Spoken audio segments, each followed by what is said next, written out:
Hello friends, welcome to my channel Gene World. So today we are going to learn about the average transformation experiment और इसे हम average experiment भी कह सकते हैं. ठीक है. तो लास्ट लेक्चर में मतलब ग्रिफिथ एक्सपेरिमेंट में हमने पढ़ा था कि जो यस ट्रेन से आर्स ट्रेन में ट्रांसफ़र हुआ, ग्रिफिथ ने उसको ट्रांसफॉर्मेशन और ट्रांसफॉर्मिंग प्रिंसिपल ये नाम दिया था. तो वो क्या था, मतलब जेनेटिक मटेरियल जो है, ठीक है, from one generation to another generation transform होता है, लेकिन वो जेनेटिक मटेरियल हमारा डीएनए ही है या आरएनए है या प्रोटीन है. ठीक है, ये कंफर्म नहीं था. ठीक है, तो यही कंफर्म करने के लिए एवरेज ट्रांसफॉर्मेशन एक्सपेरिमेंट हम पढ़ेंगे. तो अब तक तो आपको पता है कि ग्रिफिथ एक्सपेरिमेंट में क्या हुआ था कि यहाँ पे जो आर स्ट्रेन और यस स्ट्रेन, ये जो आपको लास्ट केस में दिख रहा है, ठीक है, आर स्ट्रेन और ये वाला जो है, ठीक है, type 2 are living non virulent and type 3 yes heat kill virulent. तो ये दोनों भी जो है वो नॉन वायरुलेंट है. ठीक है, दोनों भी जो है नॉन वायरुलेंट है. और इस मिक्सचर को हमने माइस में इंजेक्ट किया. तो माइस में इंजेक्ट करने के बाद क्या हुआ, माइस की डेथ हो गई. माइस जो है सर्वाइव नहीं कर सका क्योंकि यहाँ पे जो दोनों भी जो चीज़ें हैं वो नॉन वायरुलेंट है. तो यहाँ पे ग्रिफिथ ने ऐसा कंक्लूड किया कि यस स्ट्रेन से आर स्ट्रेन तक कुछ तो ऐसा और सब्सटेंस ट्रांसफॉर्म हुआ जिसकी वजह से माइस की डेथ हो गई है. ठीक है, तो वो क्या है, हमें पता है कि जेनेटिक मटेरियल जो है from one generation to another generation transform होता है. ठीक है, तो जेनेटिक मटेरियल ही जो है एस स्ट्रेन से आर स्ट्रेन तक ट्रांसफॉर्म हुआ होगा, लेकिन वो डीएनए ही है, आरएनए है कि प्रोटीन है, किस फॉर्म में हमारा जेनेटिक मटेरियल है, ये अभी तक कंक्लूड नहीं हुआ था. तो इसी के बारे में एवरेज एक्सपेरिमेंट में हम देखेंगे कि हमारा जेनेटिक मटेरियल इन तीनों में से क्या है, डीएनए, आरएनए या प्रोटीन, इसके बारे में हम देखेंगे.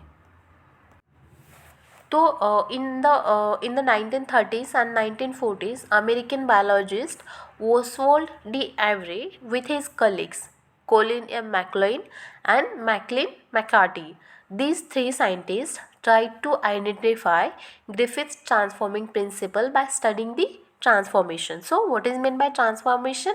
Transformation is the process where genetic material transform from one bacteria to another bacteria. This is called as a transformation process. So here average ने एक्सपेरिमेंट किया, जो भी सेल एक्सट्रैक्ट था, मतलब जो यहाँ पे आप देख सकते हैं डायग्राम की मदद से सब क्लियर हो जाएगा.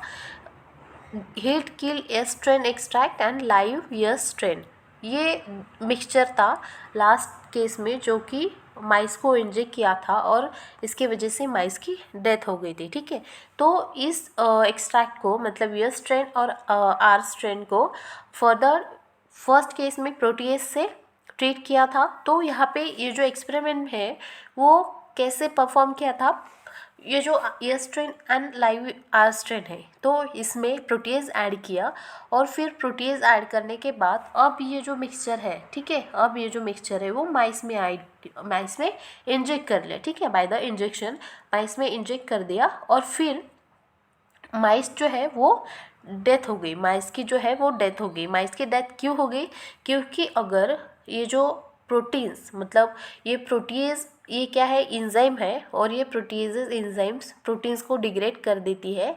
So this proteases enzyme called the protein digestive enzyme. ठीक है, तो मिक्सचर में जो भी प्रोटीन्स होंगे तो प्रोटीज ने उसको डिग्रेड कर दिया. और अगर ये प्रोटीन्स हमारा डीएनए और हम उसे बोल सकते हैं कि जेनेटिक मटेरियल था.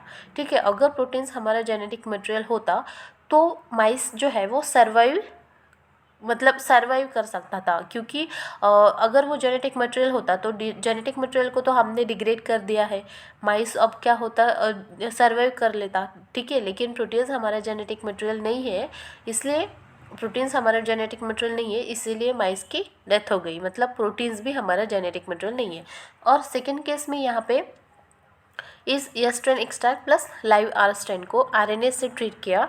तो अगर हमारा जेनेटिक मटेरियल आरएनए होता, ठीक है, आरएनएज एंजाइम क्या करती है, आरएनएज एंजाइम आरएनए को डिग्रेड करती है, इसीलिए हम इसको आरएनए डाइजेस्टिव एंजाइम कहते हैं। ठीक है, तो RNA और ये strain plus are live strain इसको माइस में इंजेक्ट कर दिया और माइस को इंजेक्ट करने के बाद रिजल्ट क्या मिला, माइस को निमोनिया हुआ और उसकी वजह से माइस की डेथ हो गई। यहाँ पे भी माइस जो है वो सर्वाइव नहीं कर पाया क्योंकि हमारा genetic material as it is mixture में है और वो माइस को निमोनिया कॉज कर सकता है।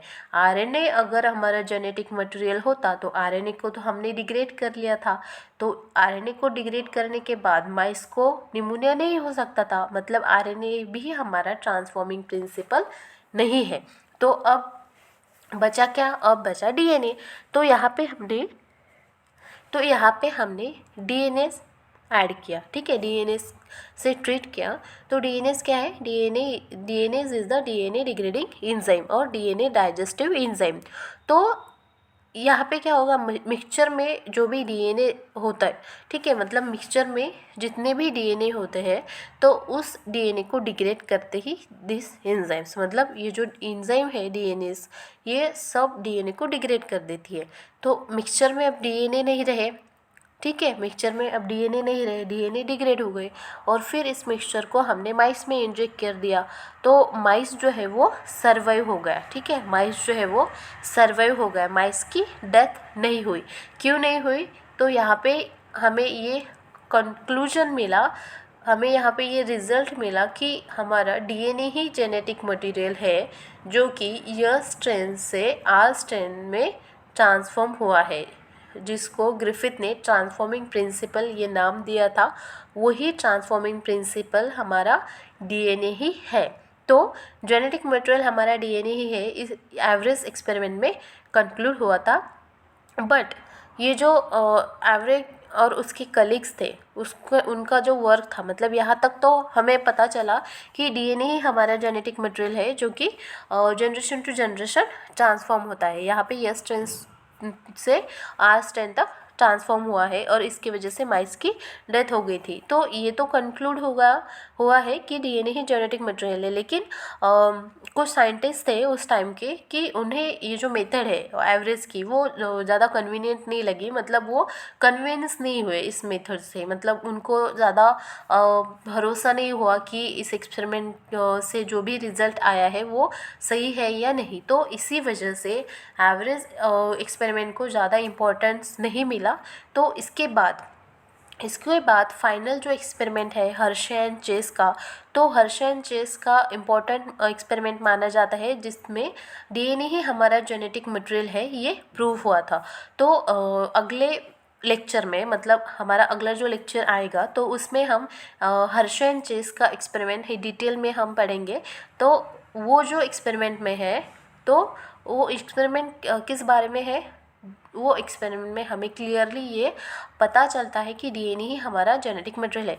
इस एवरेज और उसके जो कलीग्स थे उन्होंने भी DNA ही हमारा जेनेटिक मटेरियल है ये तो क्लियर कर दिया था, लेकिन उस टाइम के जो भी साइंटिस्ट हैं उन्होंने ये इस एक्सपेरिमेंट को ज़्यादा इंपॉर्टेंस नहीं थी, इसलिए हर्शे एंड चेस का एक्सपेरिमेंट जो है वो पढ़ा जाता है। तो इस लेक्चर के बाद में, मतलब नेक्स्ट वीडियो में हर्शे एंड चेस वीडियो हम देखेंगे, उसको पढ़ेंगे।